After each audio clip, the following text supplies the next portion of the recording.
2000년 3월 21일 새벽, 일본 사가현 나베시마의 조용한 마을에서 한 소녀의 비명이 울려 퍼졌다. 엄마가 피를 흘리고 있어요. 검은 고양이가 물었어요. 그날 이후 이 작은 마을은 일본 전역을 뒤흔든 미스터리의 중심이 되었다. 새벽 3시, 경찰은 소녀의 신고를 받고 사건 현장으로 출동했다. 피해자는 35세 여성, 침구 치료사로 알려진 그녀는 자신의 집에서 끔찍하게 훼손된 채 발견되었다. 하지만 경찰을 더욱 혼란스럽게 만든 것은 사건 현장에 남겨진 이상한 흔적들이었다.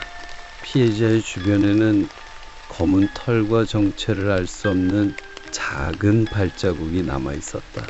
그리고 9살 소녀는 계속해서 같은 말을 반복했다.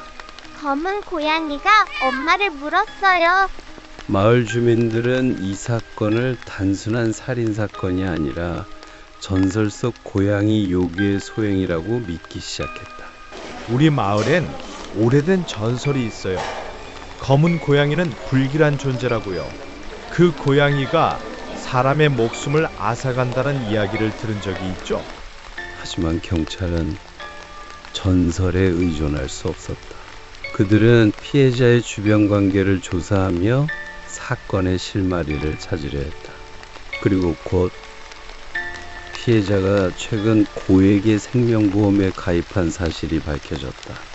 조사 끝에 경찰은 피해자의 지인인 테시마를 주요 용의자로 지목했다.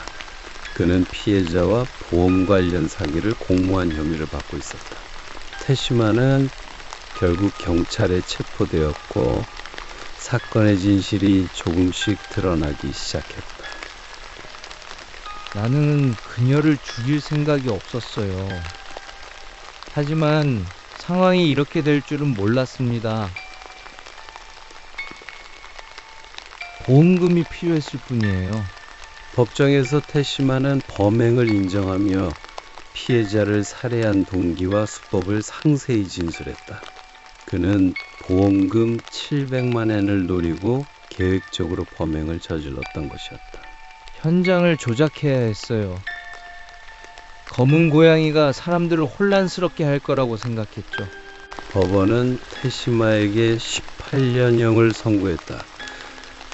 하지만 이 사건은 여기서 끝나지 않았다. 사람들은 여전히 소녀의 증언과 사건 현장의 이상한 흔적에 대해 의문을 품고 있었다. 사건이 마무리된 후에도 소녀의 증언은 많은 전문가들의 관심을 끌었다. 검은 고양이가 엄마를 물었다. 그녀의 말은 단순한 환상이었을까? 아니면 실제로 사건과 연관된 실체가 있었던 걸까? 소녀의 증언은 심리적으로 큰 충격을 받은 상태에서 나온 것일 가능성이 높습니다. 하지만 사건 현장에서 발견된 검은 털과 발자국은 여전히 설명되지 않고 있습니다. 나베시마 지역의 고양이 요괴 전설은 이 사건을 더욱 미스터리하게 만들었다. 검은 고양이가 단순한 상징인지 아니면 사건과 관련된 실체인지에 대한 논란은 지금까지도 이어지고 있다. 검은 고양이 살인 사건은 단순한 범죄 사건을 넘어 일본 사회에 깊은 영향을 미친 미스터리로 남아있다. 여러분은 이 사건의 진실을 어떻게 생각하시나요? 소녀가 본 것은 단순한 환상이었을까요? 아니면 전설 속 고양이 요괴의 실체였을까요?